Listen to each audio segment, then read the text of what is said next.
Hello everyone, welcome to success agriculture institute. आशा करता हूँ आप लोग अच्छे होंगे और मैं भी बहुत अच्छा हूँ। फिर आपके लिए आज फिर एक इम्पोर्टेंट क्लास लेके आया हूँ, जो क्या है हमारा एमसीक्यू क्लास 6 है। ठीक है, तो यह क्लास सबके लिए इम्पोर्टेंट है। जो भी इम्पोर्टेंट क्वेश्चंस लाता हूँ, चाहे बीएससी वाला हो या एमएससी वाला हो, किसी भी कॉम्पिटिशन्स की तैयारी कर रहा हो, बैंक की हो, नाबार्ड की हो, वो सब के लिए क्या होने वाले हैं, क्वेश्चन इम्पोर्टेंट एंड यूजफुल होने वाले हैं। सो अभी तक जिन भी स्टूडेंटों ने हमारे चैनल को लाइक सब्सक्राइब नहीं किया है, तो चैनल को लाइक करें, सब्सक्राइब करें एंड ज्यादा से ज्यादा दोस्तों के साथ शेयर करें। ठीक है, तो स्टार्ट करते हैं हम आज की क्लास को। देखते हैं क्या है।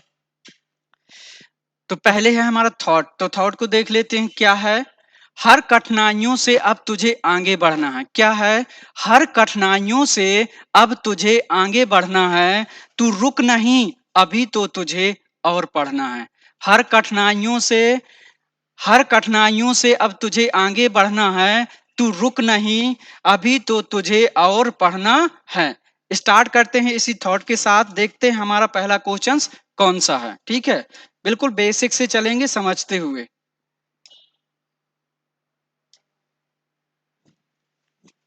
देखते हैं पहला क्वेश्चन क्या है। पहला क्वेश्चन है हमारा, first Indian director of IARI watch, जो भारतीय राष्ट्रीय अनुसंधान संस्थान है, उसके पहले भारतीय निदेशक कौन थे? क्वेश्चन है हमारा, first Indian director of IARI, जो भारतीय राष्ट्रीय अनुसंधान संस्थान है, उसके पहले भारतीय निदेशक कौन थे? देखो ऑप्शन पहला पहला है हमारा डॉक्टर बी विश्वनाथ थे। दूसरा डॉक्टर बीपी पॉल थे। तीसरा डॉक्टर KL चड्ढा थे, या नन इनमें से कोई नहीं। बताओ इस क्वेश्चन का राइट आंसर क्या है। ठीक है, तो उसके पहले थोड़ा सा हम डिस्कस कर लेते हैं क्वेश्चंस के बारे में। किसके बारे में? IARI के बारे में। बिल्कुल इंपॉर्टेंट क्वेश्चंस है, नोट बना के लिख लेना और स्टार बना लेना। ठीक है, तो IARI के बारे में थोड़ा सा डिस्कस कर लेते हैं। ठीक है, कर लें।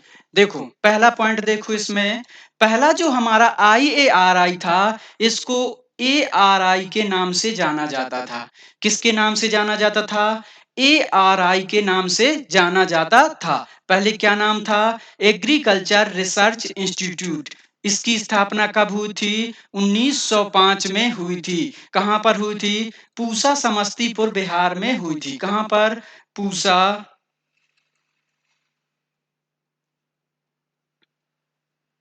पूसा समस्तीपुर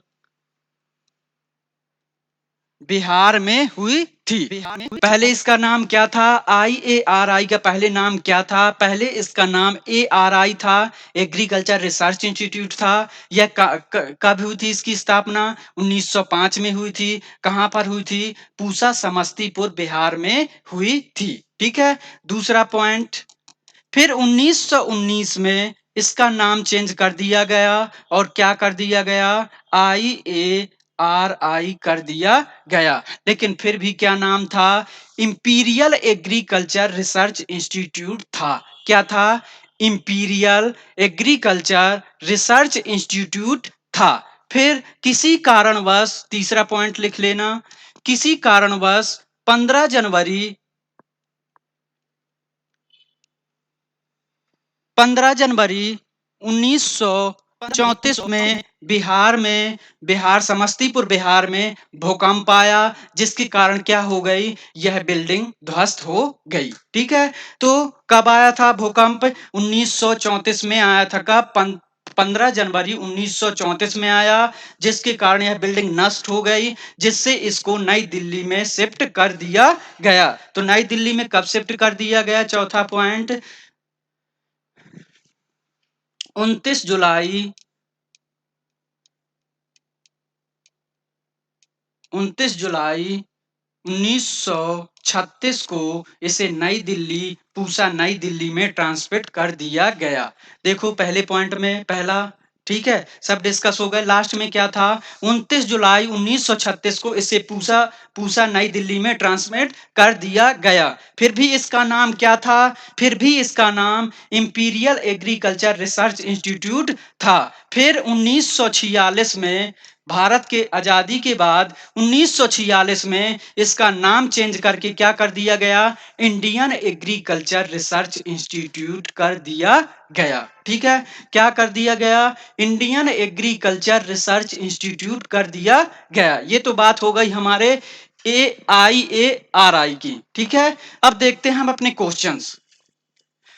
क्वेश्चन में क्या पूछा गया है, भारतीय राष्ट्रीय अनुसंधान संस्थान के पहले निदेशक कौन थे। ठीक है, भारतीय राष्ट्रीय अनुसंधान के भारत के पहले निदेशक कौन थे, तो डॉक्टर बी विश्वनाथ क्या थे, पहले निदेशक थे। भारत के पहले निदेशक कौन थे, डॉक्टर बी विश्वनाथ थे। तो इस क्वेश्चन का राइट आंसर क्या हो गया, इस क्वेश्चन का राइट आंसर हो गया हमारा ए। ठीक है, अब आपसे पूछे कि मॉडर्न टाइम पे इस समय में कौन है निदेशक, तो कौन है, IARI के निदेशक कौन है वर्तमान में। यदि कोई पूछता है कि IARI के वर्तमान में निदेशक कौन है, तो डॉक्टर अशोक सिंह हैं। कौन है, डॉक्टर अशोक सिंह हैं।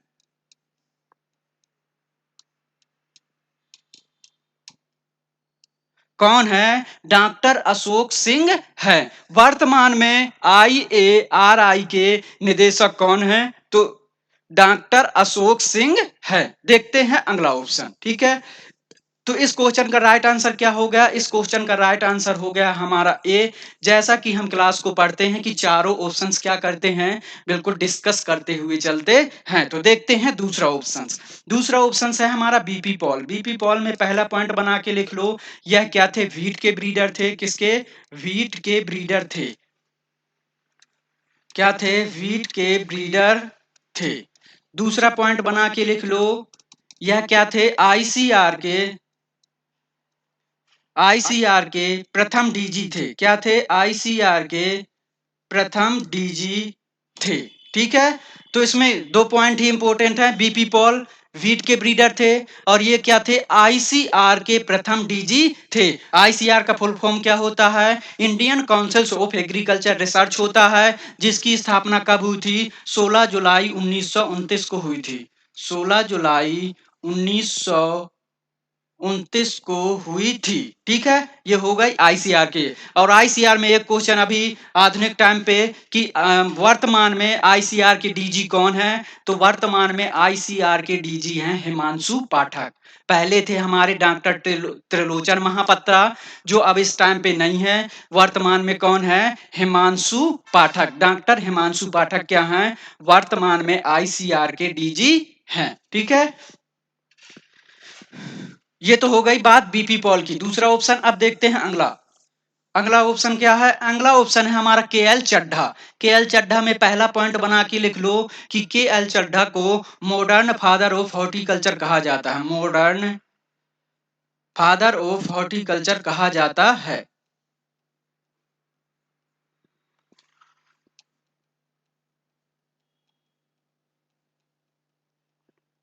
ठीक है, पहला पॉइंट क्या है कि डॉक्टर केएल चड्ढा को मॉडर्न फादर ऑफ हॉर्टिकल्चर कहा जाता है। दूसरा पॉइंट, केएल चड्ढा और इसमें क्या कर सकते हैं, तो हॉर्टिकल्चर का फादर ऑफ हॉर्टिकल्चर कौन है, तो फादर ऑफ हॉर्टिकल्चर थॉमस एंड्रियोनाइट या लिबर्टी हैडी बैली को कहा जाता है। फादर ऑफ हॉर्टिकल्चर किसको कहा जाता है, थॉमस एंड्रियोनाइट या लिबर्टी हैडी बैली को कहा जाता है। जबकि भारत में फादर ऑफ हॉर्टिकल्चर किसको कहा जाता है, तो डॉक्टर मैरी गोब्डा को कहा जाता है। भारत में father of horticulture doctor Marigowda को कहा जाता है, जबकि मॉडर्न फादर ऑफ हॉर्टिकल्चर किसको कहा जाता है, केएल चड्ढा को कहा जाता है। और केएल चड्ढा से क्या याद कर सकते हैं, इन्हें गोल्डन रेवोल्यूशंस का फादर भी कहा जाता है। गोल्डन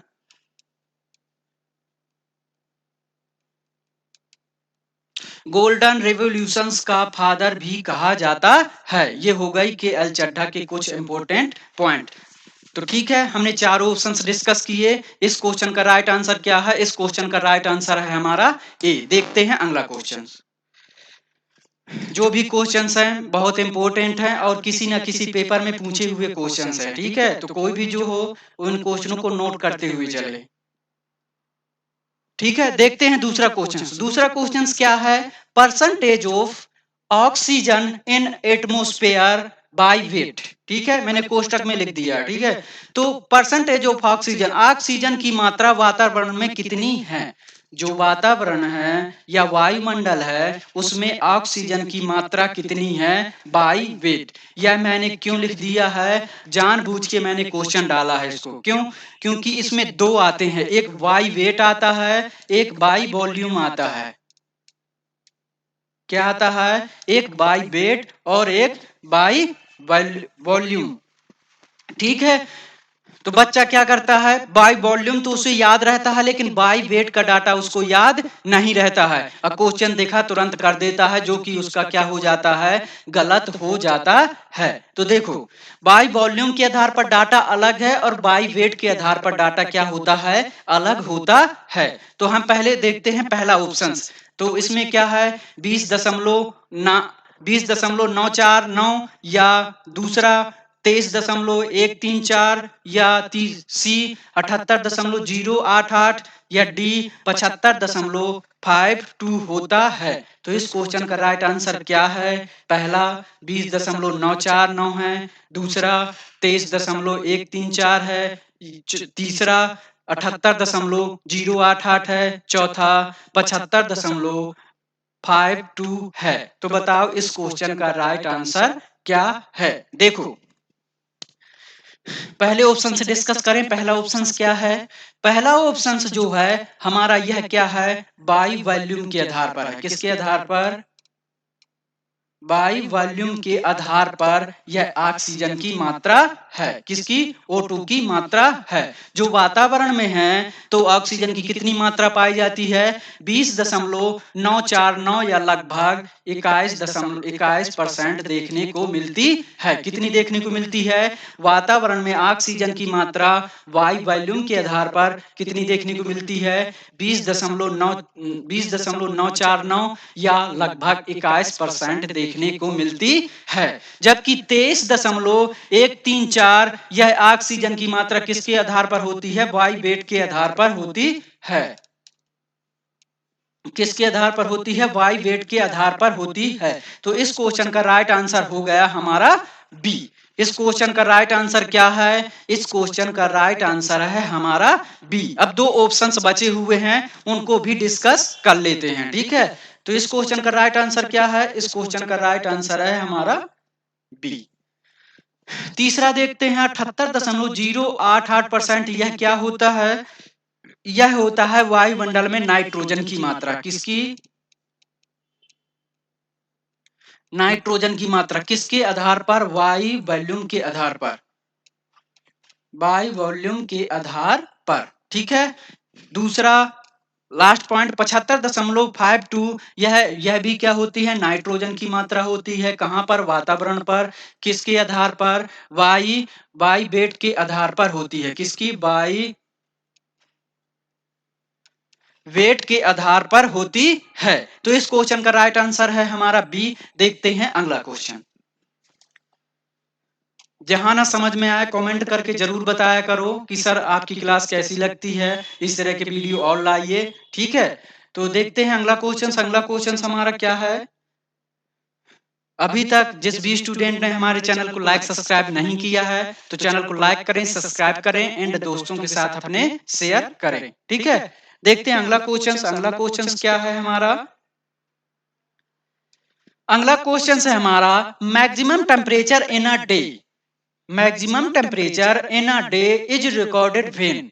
अधिकतम तापमान दिन में कब रिकॉर्ड किया जाता है? जो सनशाइन रिकॉर्डर है, ठीक है, तो उसके द्वारा अधिकतम तापमान किस टाइम पर रिकॉर्ड किया जाता है? पहला option between 7 PM to 8 PM होता है। दूसरा option between 2 AM to 3 AM होता है। तीसरा option between 2 PM to 3 PM होता है। चौथा, बिटवीन 4 एएम टू 6 एएम होता है। बताओ इस क्वेश्चन का राइट आंसर क्या है कि दिन में अधिकतम जो तापमान होता है किस टाइम पर नोट किया जाता है या रिकॉर्डेड किया जाता है। बताओ चारों में से कौन सा ऑप्शन है। तो देखो, जो अधिकतम तापमान होता है वह दिन में हमारे 2 से 3 पीएम पर रिकॉर्ड किया जाता है। तो इस क्वेश्चन का राइट आंसर क्या हो गया। इस क्वेश्चन का राइट आंसर है हमारा सी। जो 2 से 3 का टाइम होता है दोपहर का, उस समय क्या होता है, दिन का सबसे अधिक टेम्परेचर होता है। तो उसी समय पे क्या किया जाता है, टेम्परेचर को रिकॉर्ड किया जाता है। ठीक है।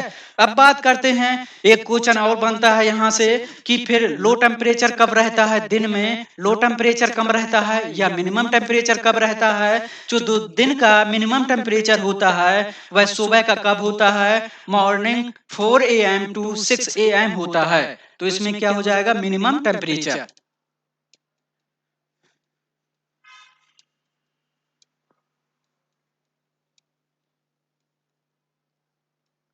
जो दिन का मिनिमम टेम्परेचर होता है, जो दिन का क्या होता है, जो दिन का मिनिमम टेम्परेचर होता है वह कितने टाइम पर होता है, तो वह हमारा 4 एएम टू 6 एएम होता है। जबकि इस क्वेश्चन का राइट आंसर क्या है, इस क्वेश्चन का राइट आंसर है हमारा सी। देखते हैं अगला क्वेश्चन।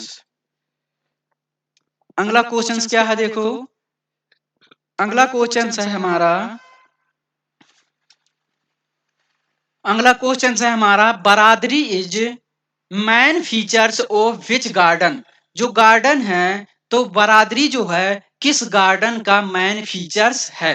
जो बरादरी है वह किस गार्डन का मैन फीचर्स है। पहला देखते हैं, इंग्लिश गार्डन का है।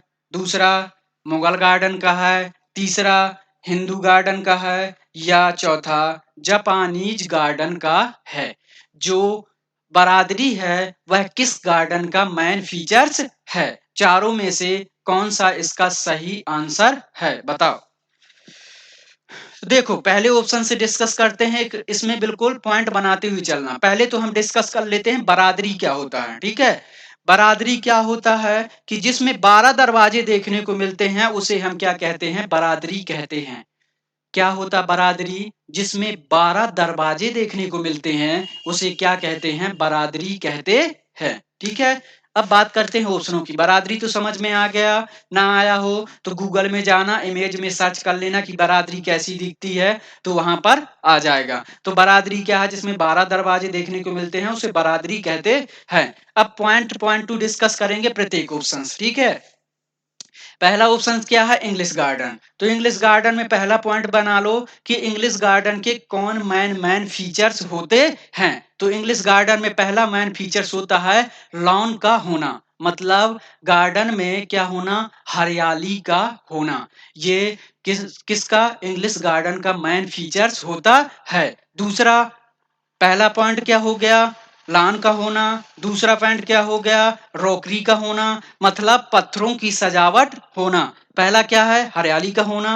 दूसरा क्या है, रोकरी या पत्थरों की सजावट का होना। तीसरा, शाकीय पौधों का होना। ये बात कर रहे हैं हम इंग्लिश गार्डन की। ठीक है। इंपोर्टेंट पॉइंट है। यदि गार्डन में ये क्वेश्चन पूछा जाता है तो यहीं से क्वेश्चन पूछा जाएगा, इससे बाहर कुछ क्वेश्चन नहीं पूछा जाएगा। ठीक है।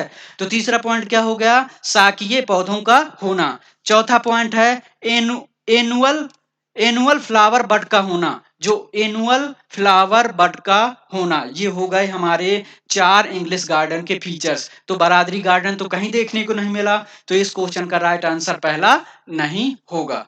देखते हैं अगला क्वेश्चन। देखते हैं अगला ऑप्शंस। अगला ऑप्शंस क्या है हमारा, मुगल गार्डन। मुगल गार्डन के मैन फीचर्स क्या होते हैं। पहला मैन फीचर्स इसमें होता है कि बड़े से दरवाजे होना। क्या, बड़े बड़े दरवाजे होना। मुगल गार्डन का मैन फीचर्स होता है कि बड़े बड़े दरवाजे होना। दूसरा पॉइंट, दूसरा पॉइंट, चारों तरफ एक दीवार का होना। चारों तरफ क्या होना, एक दीवार का होना। तीसरा पॉइंट, तीसरा पॉइंट, जो गार्डन है हमारा बराबर 4 हिस्सों में बटा होना। जो मुगल गार्डन होते हैं, उसका जो गार्डन होता है, बराबर 4 हिस्सों में बटा होता है। और लास्ट पॉइंट इसमें बरादरी का दिखना, ठीक है? चौथा पॉइंट लिख लेना, इसमें बरादरी का दिखना। तो इस क्वेश्चन का राइट आंसर है हमारा बी। इस क्वेश्चन का राइट आंसर क्या हो गया? इस क्वेश्चन का राइट आंसर हो गया हमारा बी। ठीक है, हिंदू गार्डन को रहने दो। जापानीज गार्डन में देख लो, इसमें दो इंपोर्टेंट पॉइंट हैं, पहला और दूसरा, इनको भी नोट कर लो। तो जापानीज गार्डन में पहला इंपोर्टेंट पॉइंट क्या है? बहता हुआ पानी। क्या? जापानीज गार्डन यदि कहीं आप घूमने जाते हो तो गार्डन में यदि बहता हुआ पानी दिखता है तो वह किसका एग्जाम्पल्स होगा? हमारे जापानीज गार्डन का एग्जाम्पल्स होगा। दूसरा इसमें क्या होगा? बहता हुआ पानी। और दूसरा क्या रहता है इसमें? सॉरी, क्या था? फॉर्मल टाइप की गार्डन होते हैं। गार्डन दो प्रकार के देखने को मिलते हैं, फॉर्मल और इनफॉर्मल। जो जो जापानीज गार्डन होते हैं वह क्या होते हैं? फॉर्मल टाइप के होते हैं। और दूसरा इसमें बहता हुआ पानी देखने को मिलता है। तो इस क्वेश्चन का राइट आंसर क्या है? इस क्वेश्चन का राइट आंसर है हमारा बी। देखते हैं अगला क्वेश्चन। आशा करता हूं आपको समझ में आ रहा होगा। ठीक है, देखते हैं अगला क्वेश्चन। अगला क्वेश्चन क्या है?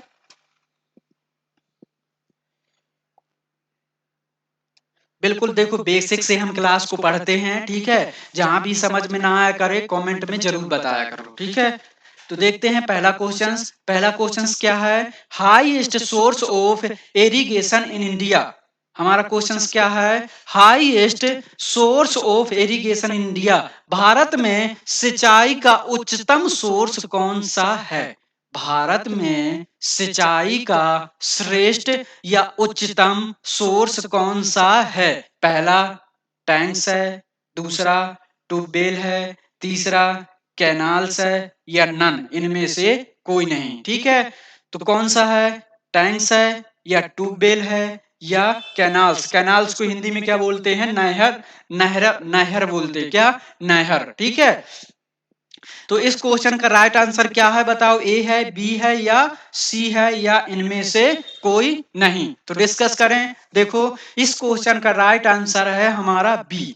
क्या है? इस क्वेश्चन का राइट आंसर है हमारा बी। जो ट्यूबवेल होते हैं, सबसे अधिक सिंचाई का मुख्यतम स्रोत क्या बन गया है? ट्यूबवेल। जो मतलब बोरिंग की जाती है, उसमें बोरिंग को समरसीबल कुछ भी डाल के पानी को बाहर निकाला जाता है, सींचा जाता है। तो सबसे अधिक सिंचाई किससे होती है? ट्यूबवेल से होती है। लेकिन एग्जामिनर क्या हो गया है? अब एग्जामिनर हो गया है एक्सपर्ट। अब ये नहीं पूछता कि पहले नंबर पर कौन है, वह दूसरे और तीसरे नंबर पे पूछ देता है। तो हम दूसरा और तीसरा नंबर भी देख लेते हैं। तो पहले नंबर पे इरिगेशन का सिंचाई का मुख्य स्रोत क्या है? ट्यूबवेल है। ठीक है, क्या है? ट्यूबवेल है।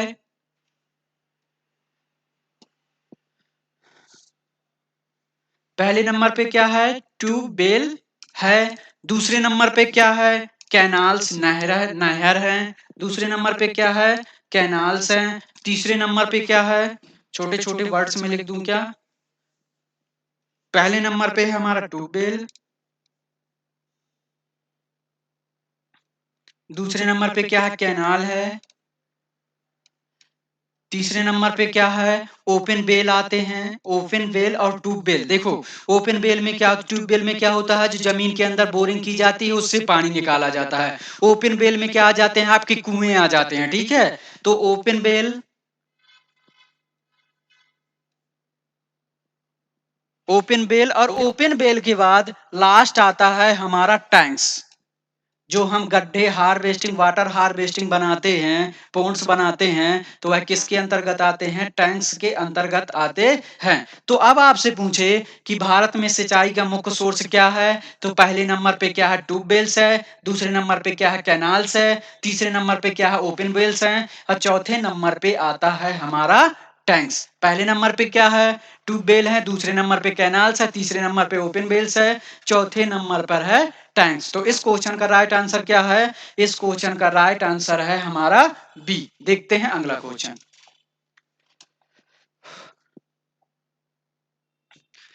अगला क्वेश्चन क्या है? Which is first F1 hybrid variety of muskmelon, जो खरबूज है उसकी फर्स्ट हाइब्रिड वैरायटी कौन सी है? जो खरबूज होता है, मस्क मिलन मतलब खरबूज,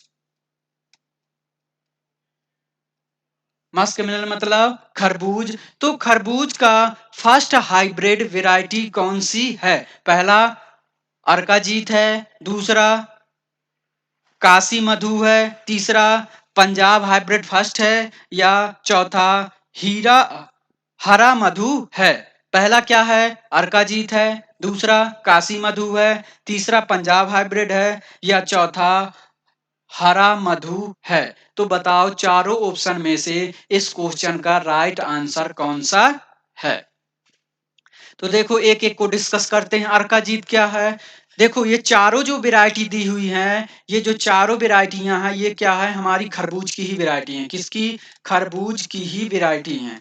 चारों जो वैरायटी हैं, ये जो दी गई हैं, ये चारों की चारों वैरायटी क्या है? खरबूज की ही वैरायटी हैं। यदि खरबूज में वैरायटी पूछा जाता है तो इन्हीं वैरायटियों में से एक ऑप्शन जरूर देखने को मिलेगा। ठीक है, तो देखते हैं अर्का जीत। अर्का जीत खरबूज की कैसी वैरायटी है? ऐसी वैरायटी है जिसमें हाई टीएसएस देखने को मिलता है। हाई हाई टीएसएस देखने को मिलता है। अर्का जीत खरबूज की ऐसी वैरायटी है जिसमें highest TSS total soluble solid देखने को मिलता है। अब काशी मधु की बात कर लेते हैं। काशी मधु खरबूज की ऐसी वैरायटी है जिसे लॉन्ग टाइम तक क्या कर सकते हैं? कीपिंग स्टोरेज कर सकते हैं। क्या कर सकते हैं? कीपिंग स्टोरेज कर सकते हैं। जो काशी मधु वैरायटी है खरबूज की, उसे लंबे समय तक रख सकते हैं। ठीक है, तो ये भी नहीं होगा। अगला ऑप्शन है हमारा पंजाब हाइब्रिड। तो जो पंजाब हाइब्रिड है, यह क्या है? यह हमारा फर्स्ट F1 हाइब्रिड है खरबूज का। तो इस क्वेश्चन का राइट आंसर है हमारा सी। तो इस क्वेश्चन का राइट आंसर क्या है? इस क्वेश्चन का राइट आंसर है हमारा सी। इस क्वेश्चन का राइट आंसर क्या है? इस क्वेश्चन का राइट आंसर है हमारा सी। जो पंजाब हाइब्रिड है, पंजाब हाइब्रिड फर्स्ट या किसके क्रॉस से विकास किया गया है, डेवलपमेंट किया गया है? तो MS1 का क्रॉस किसके साथ करवाया गया? हरा मधु के साथ करवाया गया। किसके साथ? हरा मधु के साथ। जो जो क्या है? पंजाब हाइब्रिड फर्स्ट है, वह क्या है? MS1 क्रॉस हरा मधु के क्रॉस के साथ पंजाब हाइब्रिड का डेवलपमेंट किया गया है। तो आपसे कोई पूछे कि खरबूज का फर्स्ट हाइब्रिड कौन सा है, तो पंजाब हाइब्रिड है। तो इस क्वेश्चन का राइट आंसर हो गया हमारा सी। किसके क्रॉस से बना है? MS1 इंटू हरा मधु के क्रॉस से बना है। देखते हैं अगला क्वेश्चन। तो इस क्वेश्चन का राइट आंसर क्या हो गया? इस क्वेश्चन का राइट आंसर है हमारा सी। देखते हैं अगला क्वेश्चन। अगला क्वेश्चन क्या है? अगला क्वेश्चन है हमारा फर्स्ट थॉमलेस। थॉमलेस मतलब कांटे रहित। क्या? कांटे रहित। ठीक है, थॉमलेस मतलब कांटे रहित। First thornless variety of rose develop in India. भारत में ऐसी कौन सी पहली विकसित गुलाब की पहली विकसित किस्म है जो कांटे रहित है? भारत में विकसित गुलाब की कांटे रहित वेराइटी कौन सी है? भारत में विकसित गुलाब की कांटे रहित वेराइटी कौन सी है? पहला ऑप्शन है हमारा पूसा मोहित है क्या? दूसरा ग्रैंड गाला है क्या? तीसरा सुचित्रा है, या चौथा पूसा कोमल है? बताओ चारों ऑप्शन में से कौन सा इस क्वेश्चन का राइट आंसर है? तो देखो, जो पूसा कोमल है, यह भारत में विकसित गुलाब की पहली कांटे रहित वैरायटी है। तो इस क्वेश्चन का राइट आंसर हो गया हमारा डी। इस क्वेश्चन का राइट आंसर क्या है? इस क्वेश्चन का राइट आंसर है डी। ये चारों वैरायटी क्या हैं? चारों वैरायटी हमारी रोज की वैरायटी हैं। किसकी वैरायटी हैं? रोज की वैरायटी हैं। और कैसी हैं? थोमलेस हैं। क्या है? थोमलेस हैं। कांटे रहित वैरायटियां। यदि कोई आपसे पूछता है कि गुलाब की कांटे रहित वैरायटियों के नाम बताओ, तो आप बता सकते हो पूसा मोहित है, ग्रैंड गाला है, सुचित्रा है और पूसा कोमल है। जबकि भारत की फर्स्ट कांटे रहित वैरायटी कौन सी है? पूसा कोमल है। इस क्वेश्चन का राइट आंसर क्या है? डी है। देखते हैं अगला क्वेश्चन। अगला क्वेश्चन क्या है? Improvement work of mango is started in.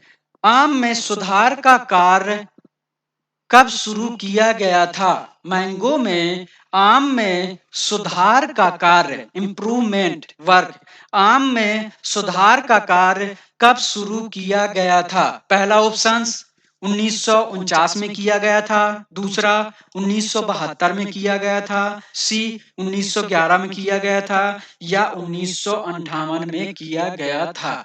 Mango में सुधार का कार्य कब शुरू किया गया था? पहला ऑप्शन 1949 में, दूसरा ऑप्शन 1972 में, तीसरा ऑप्शन 1911 में, या चौथा ऑप्शन 1958 में किया गया था। बताओ इस क्वेश्चन का राइट आंसर क्या है? देखो बात करते हैं एक एक की। 1949 क्या है? 1949, ठीक है। 1949 की बात करें तो इसमें बनाना में सुधार किया गया था। किसमें? बनाना में। किस संस्था में किया गया था? सेंट्रल बनाना रिसर्च इंस्टीट्यूट, जो कहां पर स्थित है? तमिलनाडु में स्थित है। जो हमारा 1949 है, इस टाइम में बनाना में सुधार कार्य शुरू किया गया था।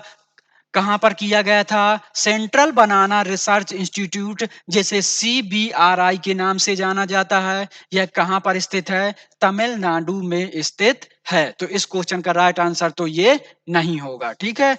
देखते हैं दूसरा क्वेश्चन। 1972 में क्या किया गया था? सिट्रस पर। किस पर? सिट्रस पर सुधार कार्य शुरू किया गया था। यह कहां पर स्थित है? महाराष्ट्र में स्थित है, ठीक है। क्या है? महाराष्ट्र में स्थित है। 1972 में किस पर सुधार कार्य शुरू किया गया था? तो 1972 में सिट्रस पर सुधार कार्य शुरू किया गया था। यह कहां पर हुआ था? महाराष्ट्र में हुआ था। इसके बाद देखते हैं अगला क्वेश्चन। अगला ऑप्शन क्या है? 1911। तो मैंगो में सुधार कार्य कब शुरू किया गया था? 1911 में किया गया था, ठीक है। यह किसने किया था? बंस एंड प्रयाग ने किया था। किसने? बंस एंड प्रयाग ने किया था। जो हमारा 1911 है, मैंगो में सुधार का सब कब शुरू किया गया था? तो 1911 में किया गया था, ठीक है। किसने किया था? बंस एंड प्रयाग ने किया था। उसके बाद बात करते हैं, अब लास्ट ऑप्शन बचा है तो उसको भी डिस्कस कर लें। लास्ट ऑप्शन क्या है? 1958। तो 1958 में किस क्रॉप पर सुधार कार्य किया गया था? तो ग्रेप पर किया गया था। किस पर? ग्रेप, अंगूर पर किया गया था। कहां पर किया गया था? महाराष्ट्र में किया गया था। तो पहला क्या है?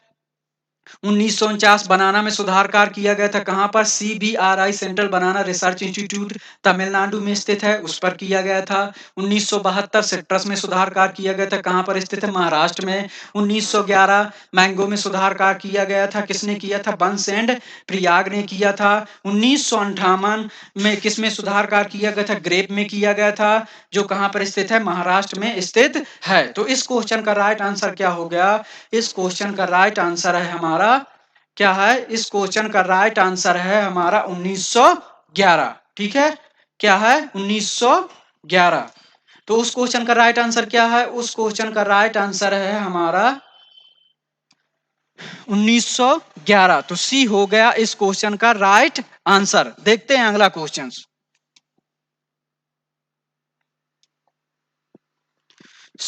आज के लिए इतनी ही क्वेश्चन थे, ठीक है। तो जो भी हमने देखो आज जितने भी 9-10 क्वेश्चन जितने भी रहे होंगे, उसमें 9-10 क्वेश्चन को ना देखते हुए जब हमने डिस्कस किया तो लगभग मान के चलो कि 100 से ज्यादा क्वेश्चनों को हमने इन क्वेश्चनों में डिस्कस किया है। तो जो क्वेश्चनों को डिस्कस करते हैं वो भी नोट करिए और क्वेश्चनों को भी नोट करिए, ठीक है। तो यह क्लास सबके लिए इंपॉर्टेंट है, चाहे कोई भी स्टूडेंट हो। तो अभी तक जिस भी स्टूडेंट ने हमारे चैनल को लाइक सब्सक्राइब नहीं किया है, तो चैनल को लाइक करें, सब्सक्राइब करें, दोस्तों के साथ शेयर करें। क्योंकि देखो यह क्लास क्या है? आपके लिए फ्री फ्री फ्री है। तो ताकि दूसरे दोस्त भी पढ़ लें, यूज़फुल हो जाएगी उनके, बेचारे पास हो जाएँगे और क्या हो जाएगी उनकी नौकरी लग जाएगी, भला हो जाएगा, ठीक है? तो ये हमारे प्लेटफ़ॉर्म के कुछ वेबसाइट हैं, जैसे इंस्टाग्राम में फ़ॉलो कर सकते हो सक्सेस एग्रीकल्चर इंस्टीट्यूट के टेलीग्राम में फ़ॉलो कर सकते हो सक्सेस एग्रीकल्चर इंस्टीट्यूट, ये व्हाट्सएप नंबर है और यहाँ पर फ़ेसबुक का दिया गया है। सो आज के लिए इतना ही,